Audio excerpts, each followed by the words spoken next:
Pređeni put je linija po kojoj se telo kreće za određeno vreme, putanja po kojoj se telo kreće za određeno vreme, dužina dela putanja koji telo pređe za određeno vreme, promjena položaja tela u odnosu na druga tela za određeno vreme.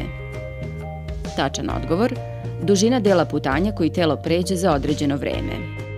Svi ste vi učili šta je to pređeni put u 6. razredu. Pretpostavljam da znate da je jedinica za njegovu meru metar. Metar je inače jedinica za bilo kakvu dužinu. Da bismo mi definisali pređeni put, moramo prvo da znamo šta je putanja. Ako vi se krećete po nekoj krivoj liniji, onda je ta kriva linija upravo ta putanja. A ako želite da nađete najkraći put od tačke A do tačke B, to bi onda bio pomeraj.